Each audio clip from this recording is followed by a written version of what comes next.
comes to the reading, writing, and arithmetic, I think those are good bases. But for example, when I mentioned that those types of literacy class, financial literacy classes would come around 11th to 12th grade, right when you're about to go to college and get out of high school. I don't know how long we will be stuck on basics. If we're stuck on basics from kindergarten all the way to 11th grade, that's an issue. We shouldn't need to be stuck on basics for that long. Basics should end at max. Focus on the basics until you get it right, until you get it competent. And if you can achieve that level of competence in the ninth grade, then go ahead and teach others the financial responsibility and all that.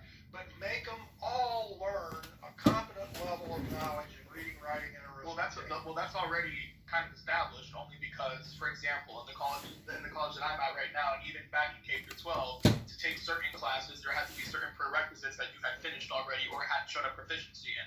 There were certain classes you can't take if you scored a C or lower in another class. You have to get a B or over in order to get into that class to show that you had an understanding of the material, et cetera, et cetera. So that's not something that's new. Maybe if you want to enforce more, that'd be fine. But as for innovation, that's something that's already been put in place for a while.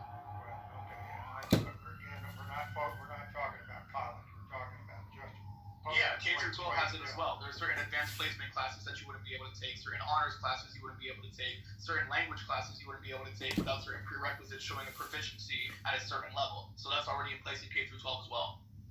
But I would also maintain that public schools are not accountable in how they report proficiency. We overgrade.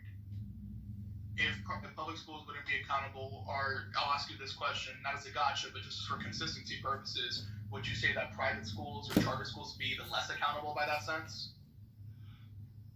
I can only speak from my own, very, very dated. I went to public high school, graduated, then I went to, quote, charter school before I went to college, and the difference was night and day, but that was centuries ago. So I'm not gonna, I agree with Brad that we shouldn't be trying to compare charter schools and public schools because, as Brad says, they're both not doing a very good job. And I'm trying to focus instead on what both of them should be doing to improve. XG had said something earlier, and XG, you can respond to this if you'd like, but it's really a question for the stage and the educators specifically. You made me think, XG, with some of your comments about the political and cultural